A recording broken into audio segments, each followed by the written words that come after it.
سلام زخبركمن فتوات بيسمناش channel كمية تخونو لمون كنت المود باستفادة زعباتات ماتيكم الله برهانة جبر جرجس سب زي ساعة سب كاب اسربيت مفتوحون زاب محلالفو ملاختن كم زرلو تفعيليت الله ميستراوي زاتا تسفاي نقوس ودرايا مس بسراويت حارة مريت تقراي عب مخوني مكادوين كاليز بس احنا زعبايو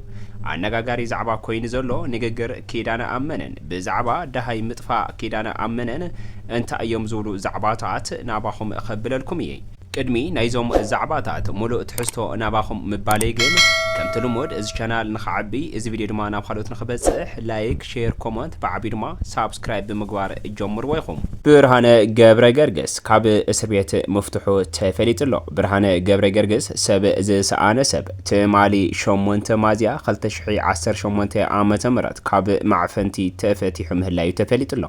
ازي دما بعلو بزبلو لومي علت شمونت مازيا 2018 عامه مرات كاب معفنتي تفتيح لخو يبل باستفاداليو አገባባት ድምጽ ንዝኾንኩምኒ ወገናት ድማ ካብ ልቢ የመስግንኢሉ ምስገኑ ምግላጽ ወለ ተፈልጥዩ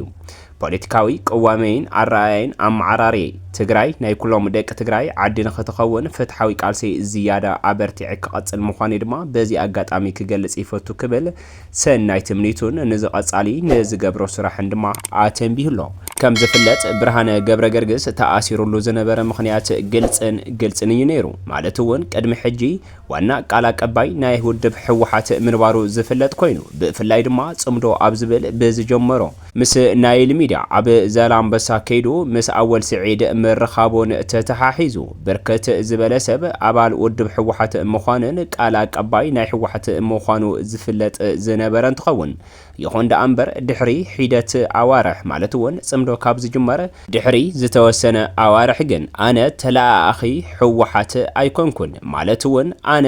ንሕወሓት ክድግፍ ኣይክልኒ ካብዚ ሕጂ ሰዓት ጀሚረ ካብ ሕወሓት ተነጺለ ኣለኹ ድሕሪ ምባሉ ድሕሪ 2-3 መዓልቲ ናብ እስር ቤት ወሲዶም ኣብ እንዳባጉና ዝበሃለ ቦታ ኣዲኡኳ ከይትሪኦ ኣብዚ ሪኦ ቦታ ገይሮም ያሳቂወን ያጋፍዕወን ምንባሮም ዝፍለጥ እዩ ብምሕር መውቃዕትን መግረፍትን ሰውነቱ ክእዘዞ ዘይከኣለ ብርሃነ ገብረ ገርግስ ቅድሚ ዝተወሰነ ሰሙናት ናብ ሽረ ሕክምና መጽኡ እንዳተሐከመ ምንባሮ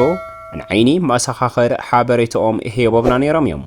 ይኹን ዳ እምበር ብርሃነ ገብረ ገርግስ ክሳብ ሕጂ ኣብ ማእኸል ሰራዊት ኮይኑ ተኣሲሩ ይግረፍን ይውቃዕን ምንባሮ ባዕሉውን ተዛሪቡሎ ተወሳኺ እውን ከምዚ ይብል ብርሃነ ገብረ ገርግስ ሰብ ዝሰኣነ ሰብ ሎሚ ዕለት 8 ወርሒ 8 2018 ዓመተ ምህረት ተፈቲሐ ኣለኹ ካብዚ ዝተዓፈን ኩሉ ስለስተላቆ ወላኳ ደስን ተበለኒ ነገር ግን ናብኡ ተመሊሰ ንከይኣቱ ጥራሕ ዘይኮነስ ትግራይ ናይ ኩሎም ተጋሩ ዓዲ ምዃና ክነምስክር ኢና ዝያዳ ድማ ቃልሰይ ኣበርቲዕ ክቐጽል እየ ምባሉ ንውድብ ሕወሓት ብጣዕሚ መደንገጺ ዝኾነ ነገር እዩ ተናጊሩ ዘሎ ማለት እውን ቀደም ክብል እውን ብዙሕ ምሽጥራት ከውጽእ ኢሉ ስለ ዘፈራርሖም ከም ዝኣሰርዎ ዝፍለጥ ኮይኑ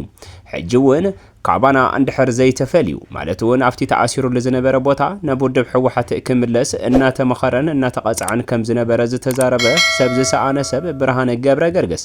ሕጂ ድማ ካብ ኢድና ካብ ወፀስ እንታይ ክንገብሮ ኣለና ኢሎም ካብ ምእቃዶም ዓደይ ውዕሉምን እዮም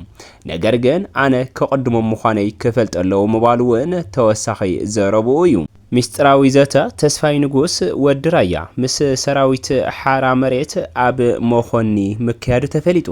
ዋና መስራቲ ሓራ መሬት ዝኾነ ተስፋይ ንጉስ ወድራያ ቅድም ክብልውን ብኣንደበቱ ብዙሓት ምፍረራሓትን ምግላልን ይበጽሑን ኣለዉ በተወሳኺውን ኣነ ንክዕፈን ብዙሕ ስራሕቲ ይስራሕ ኣሎ እዚ ድማ ብካልኦት ዘይኾነስ ብላዕለዎት ኣመራርሓ ሰራዊት ሓራ መሬት እዩ እቶም ሰባት እውን ሽሞም ጸሪሕዎም ምንባሩ ዝዝከር እዩ ጀነራል ዘውድ ኪሮሱን ጀነራል ወዳን ጥሩን ብፍላይ ድማ ጌታቸው ረዳን ኣብ ልዕለይ ሕማቕ ይሓስቡ ምህላዎም ክብል ድሕሪ ምዝራቡ ቅድሚ ሒደት መዓልታት እውን መቐለ ኣትዩ ተባሂሉ ነይሩ ስለዚ ድማ ትማሊ ዕለት 8 ወርሒ 8 2018 ዓመተ ምህረት ኣብ ከተማ መኾኒ ሚስጥራዊ ዘተ ምስ ደቂ ራያ ዝኾኑ ሰራዊት ሓራ መሬት ተራኺቡ ታዋጊዕ ኣሎ እቲ ዝተዛረቦ ማለት እውን እቲ ዘተ እንታይ ዝብል ነይሩ ንዝብል ድማ ሰራዊት ሓራ መሬት ላዕለዎት ኣመራርሓ ኣብ ክልተ ተመቒልና ኢና ማለት እውን ደቂ ራያ ንከም ራያቶት ደቂ ማእኸላይ ድማ ከም ማእኸላይ ኮይኖም ኣብ ክልተ ተግማዕሚዕና ኢና ክብል እውን ተዛሪቡ ኣሎ። ኣብቲ መኽፈቲ ዘረባ ዝተዛረቦ ኣነ ሕጂ ዝመጻኹሉ እውን ንዓኹም ናብዚ ረኺበ ካዋግዐኩም እዩ ማለት እውን ኣብ ኣዲስ ኣበባ ከነብር ኣይክእልን። ኣብዚ ሕጂ ሰዓት ኣዲስ ኣበባ እንተኸይደይ ክዕፉኒ ምዃኖም እርግጠኛ እየ። ካብ መዕፈንቲ እውን ከም ዘምለጥኩ እየ ዝነግረኩም ዘለኹ ክብል ከም ዝተዛረበን ብተወሳኺ ድማ ከም ሰራዊት ሓራ መሬት ኮይንኩም ከም ደቂ ራያ ሓራ ንምውፃእ እምበር ናብ ካልኦት ኸይድና ካሊእ ስጉምቲ እንወስደሉ ምኽንያት የለን እውን ከም ዝበለ ተፈሊጡ ኣሎ። ምኽንያቱ ድማ ላዕለዎት ኣመራርሓ ሓራ መሬት ደቂ ራያ ካብ ላዕለዎት ስልጣን ኣውሪድኻ ናብ ካሊእ መዘነት ሰዲድኻ ሙሉእ ብሙሉእ ደቂ ተንቤንን ደቂ ዓድዋን ደቂ ኣኽሱም ሽረን ብፍላይ ድማ ደቂ እንደርታን ክሕዝዎ እዩ ዝግበር ዘሎ። ስለዚ ድማ ራያ ከም ራያ ኣብ እግረኛ ኮይና እምበር ኣብ ላዕለዋይ ኣመራርሓ ኮይና ከንሰርሕ ድሌቶም ኣይኮነን። ካብዚ ብምብጋስ ኣብ ታሕቲ ዘለኹም ደቂ ራያ ሰራዊት ሓራ መሬት ትግራይ እዚ ተገንዚብኩም ናይ ባዕልኩም ውሳኔ እንዳወሰንኩም ንቅድሚኹም ክትስጉሙ በዚ ኣጋጣሚ ካተሓሳስበኩም ይፈትምዋሉ እውን ተፈሊጡ ኣሎ።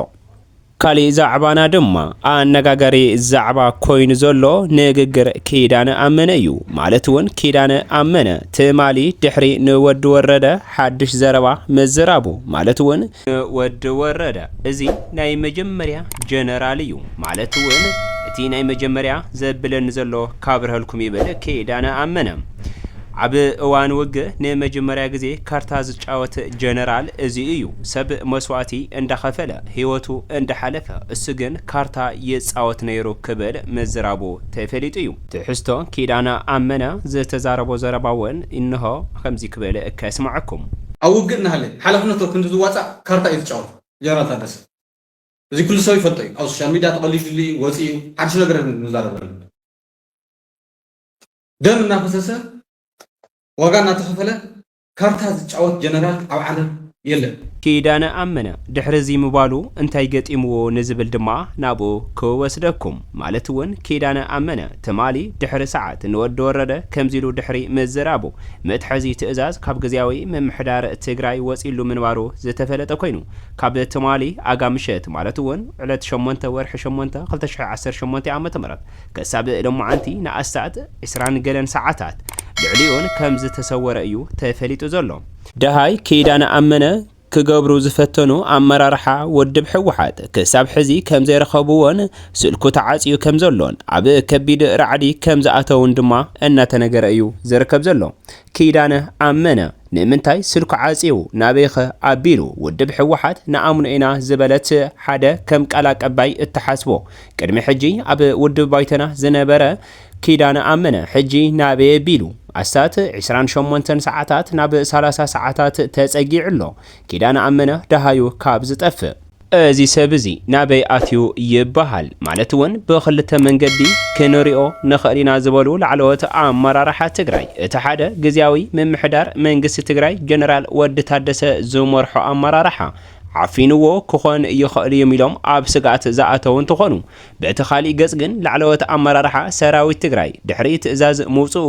ነዚ ሰብዚ ኣብ ሕማቕ ከይወድቕ ኢሎም ናብ ሰንዓፈ ገጽ ማለት እውን ንኤርትራ ወሲዶሞ ክኾኑ ይኽእሉ እዮም። ስለዚ ድማ ኩልና ላዕለዎት ኣመራርሓ ውድብ ሕወሓትን ላዕለዎት ኣመራርሓ ሰራዊት ትግራይ ራኺብና ክንዝቲ ኣለና ከም ዝበሉ ካብ ውሽጢ ዝበፅሑና ምንጭታትና እዮም ዝሕብሩ ዘለዉ። ብተወሳኺ ግን ኪዳነ ኣመነ ሕጂ እውን ኣብ ዓብዪ ስግኣትን ኣብ ዓብዪ ጥርጥርን ምህላዩ ተፈሊጡ ዘሎ። እምበኣርከስ ክቡራትን ፍትዋትን ተኸታተልትና ንሎሚ ዝሓዝኩልኩም ዛዕባታት እዞም ክትሰምዕዎም ዝፀናሕኹም ይመስሉ ነይሮም። ክሳብ መወዳእታ ሓቢርኹምኒ ብምፅናሕኹም ብጣዕሚ እንዳመስገንኩ ከምቲ ልሙድ ቅድሚ ምውፃኹም ግን እዚ ቻናል ንኽዓቢ እዚ ቪድዮ ድማ ናብ ካልኦት ንኽበፅሕ ላይክ፣ ሼር፣ ኮመንት ብዓቢ ድማ ሳብስክራይብ ኣይትረስዑ ኢኹም።